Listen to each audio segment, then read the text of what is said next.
नमस्कार मंडळी, नवराष्ट्र आणि प्रथा आटा प्रस्तुत घरचा शेफ या विशेष सिरीज मध्ये मी माधवी वाडकर तुम्हा सगळ्यांचं मनापासून स्वागत करते। मी आता आली वरळी या परिसरामध्ये।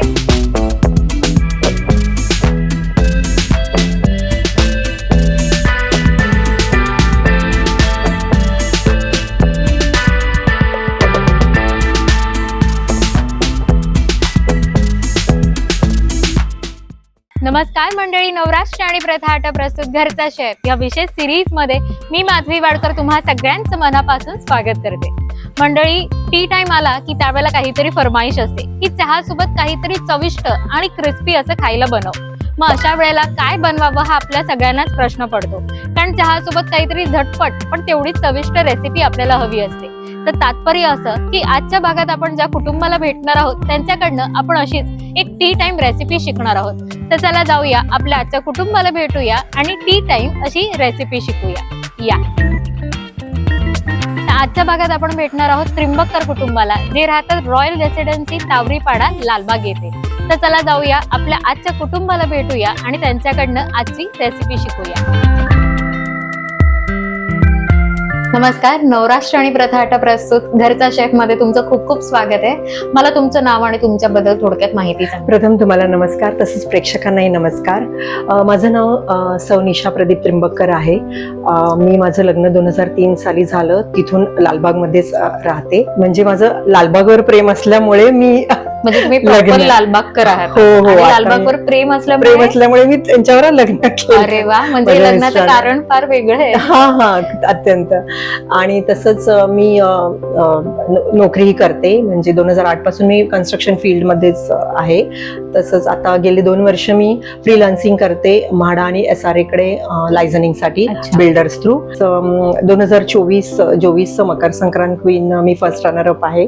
तर साइड बाय साइड मी ते एक फोटो, तुम्ही स्वतःची आवड सुद्धा हो जोपासते आहे, जी आहे माझी लहानपणापासूनची एक इच्छा होती, तर ती मी पूर्ण करते। छान छान। मी पहिले प्रश्न तुम्हाला हा विचारेन की जसं तुम्ही म्हणालात की तुम्ही SRA आणि म्हाडासाठी सुद्धा लायसनिंगचं काम करता, तर खरं सांगू ना, आजकाल असं होतं की खूप गोष्टी अशा असतात की अर्धवट माहिती असते किंवा काहीतरी अर्धवट चुकीचे सल्ले मिळतात आणि त्याच्यामुळे खूप माणसं फसली जातात SRA आणि म्हाडाचं काम करताना।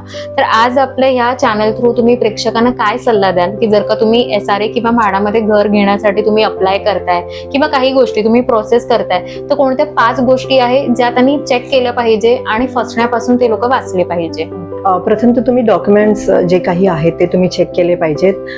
तसंच एखादी तुम्ही रूम घेत आहात, एखादा फ्लॅट घेत आहात म्हाडा SRA थ्रू अलॉट झालेला, तर जो ओनर आहे त्याचे डॉक्युमेंटेशन, त्याचा लिगल हायर्स, त्यांचे सगळ्यांच्या NOC तुम्ही घेतल्या पाहिजेत प्रॉपर पद्धतीने। कारण आजकाल असं होतंय, आणि ज्याच्या नावावर म्हाडाने किंवा SRA रूम अलॉट केलेली आहे, तर तुम्ही तुमचं पेमेंट तर हे त्याच व्यक्तीला दिलं पाहिजे, तरच ती रूम इन फ्युचर, जसं म्हाडाचा GR आहे काही 7 वर्ष 5 वर्ष जे अजून चालू आहे, अजून त्यांचं काही ते फायनलाइज झालेलं नाहीये, तर ते होण्यापूर्वी जर तुम्ही ती रूम घेत आहात तर सगळ्यांच्या NOCs घ्या, ज्याच्याकडून रूम घेत आहात, ज्याला ती अलॉट झालेली आहे त्यालाच पेमेंट करा। म्हणजे ते मेन आहे मुद्दा, की ज्याची रूम आहे त्यालाच तुम्ही पेमेंट करा, तरच ती इन फ्युचर GR जो आहे त्याप्रमाणे ती तुमच्या नावावर होऊ शकते रूम। आय थिंक खूप महत्त्वाचे म्हणजे खूप इम्पॉर्टंट आहे। तुम्ही मगाशी म्हणताना म्हणालात की तुम्हाला लहानपणी आवड होती फोटोशूट वगैरेची, आणि आज तुम्ही म्हणजे जी आवड तुमची होती ती तुम्ही जोपासताय। तुम्ही अनेक म्हणजे काही रॅम्प वॉक म्हणा किंवा अशा काही स्पर्धा करते आहे, त्यामध्ये तुम्ही पार्टिसिपेट करताय, कसं वाटतंय? मला खूप छान वाटतंय। ह्याच्याच रिलेटेड मी एक प्रश्न विचारेन की खूप वेळेला होतं ना की एक गृहिणी म्हणून किंवा एक स्त्री म्हणून कसं असं सगळ्याच बायकांच्या काही ना काही महिलांच्या आपल्या आवडी असतात, की स्वप्न असतात जी आपण लहानपणी बघितलेली असतात। मग लग्न होतो, संसाराचा गाडा पुढे आपला चालू होतो, मुलं बाळ होतात, सगळ्या काही गोष्टी, आणि मग ही स्वप्न किंवा ही जी बकेट लिस्ट असते ती अशी कुठेतरी कागदामध्ये किंवा बुक मध्येच ती तशीच राहते, आणि प्रश्न येतो की नाही आता आपलं वय झालंय, आता आपण ह्या गोष्टी नाही करू शकत किंवा आपण सूट नाही आहोत ह्या गोष्टीसाठी, तर अशावरती तुम्ही मत काय द्याल? मी आयुष्याच्या त्या टप्प्यावर आहे, म्हणजे माझं 45 उलटलेली आहे, माझी मुलगी 20 वर्षाची आहे, तर मी त्या टप्प्यावर आहे की जिथे स्त्री पूर्णपणे फ्री फ्री होते. होते. तर माझ्याकडे आता भरपूर वेळ आहे की जर मी माझं काही स्वप्न आहेत जी पूर्वी राहिलेली आहेत बरोबर. तर ती मी पूर्ण करायचा हा टाइम आहे माझ्याकडे. राईट. म्हणजे बेबी सिटिंग टाइम मधनं मी पूर्णपणे बाहेर आलेली आहे. तर माझ्याकडे आता तो वेळ आहे, माझ्यावर कोणाचं बर्डन नाही आहे. घरी येऊन म्हणजे काही जेवण बनवायचे ती घाई पण नाहीये माझ्याकडे. तर मी आता माझी ती स्वप्न पूर्ण म्हणजे करणार. 40 ओलांडल्यानंतर हे म्हणायची गरज नाही की अरे बापरे आता आपलं 40-45 अजिबात झाली नाही. तर आता आपण उलट बाबा, आपण त्यावेळी जास्त तरुण होतो, आपल्याकडे आणि टाइम असतो, इच्छा आपण असतो. आपल्याला पॅम्पर करू शकतो, येस. आणि माझ्या मते म्हणजे तुमच्या बकेट लिस्ट असतील किंवा ज्या इच्छा असतील त्या आपण पूर्ण पूर्ण करू करू शकतो. तुमची बकेट लिस्ट काय आहे? मला स्क्रीनवर यायचंय. अरे वा. मग त्याच्यासाठी तुम्ही काही प्रयत्न करता? हो, माझे प्रयत्न चालू आहेत. मी एक मे मध्ये सुद्धा काही फोटोशूट वगैरे केलेले आहेत. फर्स्ट टाइम मला पेड वर्क मिळालेलं आहे, ज्याचं शूट आहे 12-13-14ला. वा. एका रेप्युटेड ज्वेलरी शूट आहे, ज्याचं मी नाव आता डिस्क्लोज नाही करू शकत रूल प्रमाणे. तर आहे पण म्हणजे खरंच तुमच्याकडनं बघून असं तुम्ही एक उत्तम उदाहरण वाटतंय की जी वयाची अट न मानता आपलं मनातलं किंवा आपली जी स्वप्न आहे ती धाव ती पूर्ण करते. ऑल द बेस्ट नवराष्ट्राकडून तुम्हाला तुमच्या या स्वप्नांसाठी.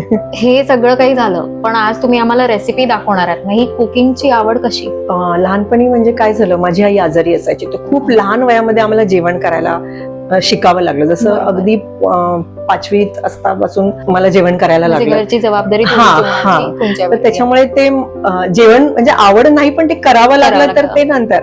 हा, आणि माझी एक मुलगी आहे तर जी अत्यंत फूडी आहे आणि एकदम तिला चवीचं असं लागतं. तर त्याच्यामुळे मग मला त्याच्यामध्ये अजून काही काही वेगवेगळ्या रेसिपी, आई जागृत होऊन जागृत जाते आणि आईचा हो, शेफ बनून शेफ जातो. बनून जातो. म्हणजे आज मी जे बनवलंय ते तिने आवडीने पोट भरून खाल्लं, ती तृप्त बरोबर. झाली. म्हणजे माझा ती हे आहे की कसं झालंय तर ते ती बोलणार नाही, ती खाण्यावरून मला कळतं की हो छान झालेली. खरं सांगू ही अशीच गोष्ट असते की आपल्याला ना खरं तर जेवणाची अशी इतकी आवड नसते पण जेव्हा आई पण येतं आणि आईतून अचानक आपल्यामध्ये ती पाककला निर्माण होते. शेफ एक हो, नवीन हो, बनून हो. जातो. तर आज तुम्ही काय दाखवणार आहेत हे आपण बघूया पण त्याआधी आपण तुमच्या कुटुंबाची ओळख करून घेऊया. ताई तुमच्यासोबत आज हा जो परिवार आहे मला त्यांची ओळख करून द्या. हे माझे पती आहेत. नमस्कार सर. श्री प्रदीप मुरलीधर त्रिंबककर. आणि मला एक मुलगी आहे 20 वर्षाची, श्रावणी प्रदीप त्रिंबककर, जी बारामतीला आहे. अच्छा. तर ती पायलटचं शिक्षण घेते. वा. गेले 4 महिने ती बारामतीत असते. किती आणि छान. ह्या आमच्या जीवाभावाच्या मैत्रीण, शेजारी, नमस्कार. अगदी शेजारी खूप हक्काच्या. महत्वाचे असतात. हो. म्हणजे बरोबर. काय सांगाल, मी पहिले तुम्हाला विचारेन की जसं त्यांच्या बोलण्यातच होतं की 4 वर्षाचं तुमचं नातं आहे, एक शेजारी शेजारी कसं आहे, काय सांगाल त्यांच्याबद्दल? त्या खूप छान आहेत, मस्त बोलायला. नाही, या खूप छान आहे. दोघेही खूप छान आहेत. आणि ह्या म्हणजे आता सगळं बहुतेक करून त्यांच्याकडे बघून आम्ही बघतो की ह्या सगळ्यामध्ये भाग घेणार. म्हणजे आता कशामध्ये असेल ह्या पटकन भाग घेणार. तिकडे आणि ते निवडून पण येतात तिकडे असं आणि पण नाही. माझ्यापेक्षा जास्त यांना आनंद होतो त्या गोष्टीचा.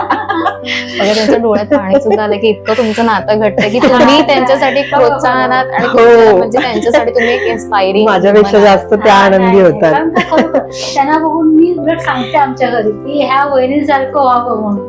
खूप छान, कारण खूप का आम्ही छान. काय नुसतं घरातच बसून असतो पण कधी ह्या कशा मस्त सगळे फिरतात, मजा करतात, धमाल करतात. म्हटलं असं व्हायला पाहिजे. म्हणजे खूप छान वाटत असेल ना की आज हो, तुमच्या खरंच. इन्स्पायरिंग म्हणजे तुम्ही कोणाचे तरी रोल मॉडेल बनताय आज तुम्ही जे काही करताय त्यातलं. सर मी तुमच्याकडे येईन की आता तर ह्या सुद्धा एवढं कौतुक करताय तुमच्या बायकोचं, काय सांगाल? म्हणजे खरं तर मेन सपोर्ट तुमचा आला कारण आज ते करताय. काय तुमच्याकडनं एखादं काही वाक्य त्यांच्यासाठी?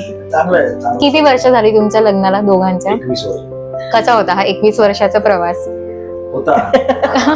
चढ उताराने चढ-उताराचा भरलेला. हो. प्रवास. आणि तुम्ही काय करता? मी फोटोग्राफर. अरे वा, म्हणजे ह्यांना फोटो शूट करायला छान आवडतं आणि तुम्ही स्वतः फोटोग्राफर आहात. हो. मग ह्यांचे फोटोज काढता की नाही? काढतो ना, तिच्या इव्हेंटला पण जातो वा. आणि फ्री मध्ये ती. येतात. फोटोग्राफर आहे. वा, छान छान वाटलं तुमच्या दोघांशी सुद्धा बोलून, गप्पा मारून. तुम्ही दोघांनी इथेच थांबायचंय. मी आता ताईंना घेऊन जाते, रेसिपी आजची काय आहे ते करायला किचन मध्ये. त्याच्यानंतर रेसिपी झाल्यानंतर मी पुन्हा तुम्हाला दोघांना बोलवेन टेस्टिंग साठी. तर चला मंडळी, आपल्या गप्पा तर मस्त झालेल्या आहेत. आता आपण आपल्या आजच्या कृतीकडे म्हणजे रेसिपीकडे वळूया. काय आहे आपल्या आजच्या रेसिपीचं नाव? गव्हाच्या पिठाचे पॅटीस आहेत हे. वा, काहीतरी नवीन आहे. हो.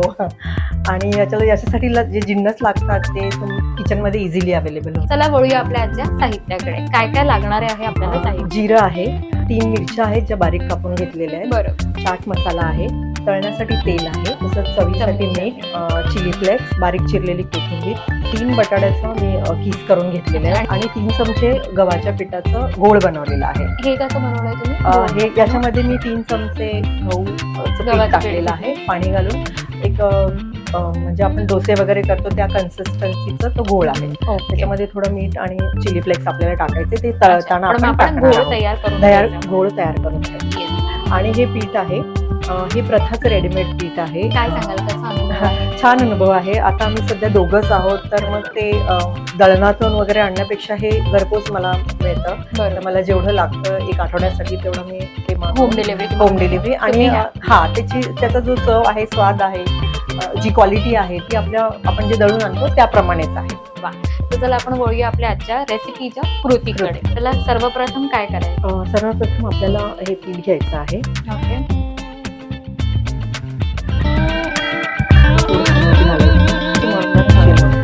थोडंसं चिली फ्लेक्स, कारण आपण स्टफिंग मध्ये पण वापरतोय, तर बरोबर. जास्त तिखट नको व्हायला. आणि कोथिंबीर. म्हणजे हे आपण बॅटर बनवतोय एकंदरीत. हो, हे मळून घ्यायचे जसं आपण चपातीचं पीठ मळतो. चला आपण स्टफिंगची तयारी करूया. हो, स्टफिंग आहे हे 2-3 बटाटे उकडवून बरोबर. त्याचा किस केलेला आहे. चाट मसाला 1 चमचा, बारीक चवीनुसार चिरलेली आपण मिरची मिरची. तुम्हाला हवी तशी, तिखट कसं हवं त्यानुसार आपण. अर्धा चमचा जिरं, थोडंसं चिली फ्लेक्स, थोडीशी हळद, चवीपुरतं मीठ आणि थोडीशी कोथिंबीर.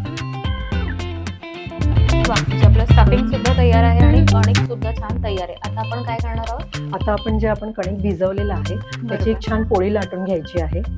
थोडी मोठी घ्यायची आहे, तर लेयर्स जास्त म्हणजे छान येणार मोठा त्याचे. गोळा हो, आपल्याला छान घ्यायचा. मोठा गोळा घेऊन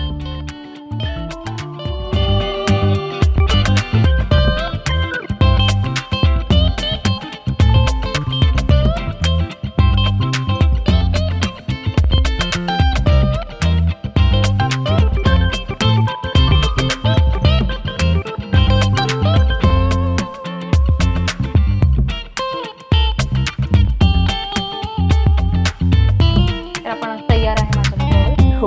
हा जो गोळ आहे त्याच्यामध्ये मी थोडं चिली फ्लेक्स, हळद, मीठ आणि थोडी कोथिंबीर टाकलेली आहे. म्हणजे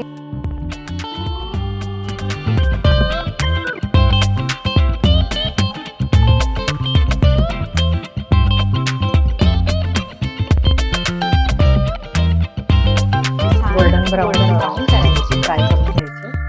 खरंच एकदम झटपट आणि चविष्ट असे आपले गव्हाच्या पिठाचे हे पॅटीस तयार आहेत. मला बघून ना ते असे मिनी बटाटे वडे दिसत आहेत आणि बाहेर एवढा सुंदर पाऊस पडतोय आणि हा पाऊस आणि हे मस्त गरमागरम बटाटे वडे टेस्टिंग पहिले मला पाहिजे. सुंदर आपली झटपट रेसिपी तयार झालेली आहे. पहिले तुमचे लाडके शेजारी जे आहेत आज त्यांना नक्की द्या. ह्या टेस्टिंग करा तुम्ही.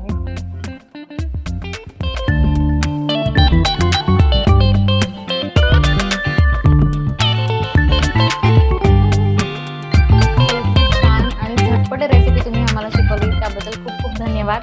आणि प्रथाकडून ही एक छोटीशी आठवण. थँक्यू. तर मंडळी, आजचा भाग आणि याची रेसिपी तुम्हाला कशी वाटली हे नक्की कमेंट्स करून सांगा. तसंच घरचा शेफ या सिरीज मध्ये तुम्हाला सुद्धा सहभाग घ्यायचा असेल तर खाली डिस्क्रिप्शन मध्ये दिलेल्या नंबरवरती नक्की कॉन्टॅक्ट करा. माइट बी पुढचं घरचं शेफचं शूट हे तुमच्या कुटुंबासोबत असेल. तर तोपर्यंत असेच नवनवीन भाग आणि सिरीज आम्ही घेत येऊन राहू. असेच नवीन भाग बघत राहा. तोपर्यंत स्वस्त राहा, मस्त राहा आणि खात राहा. धन्यवाद.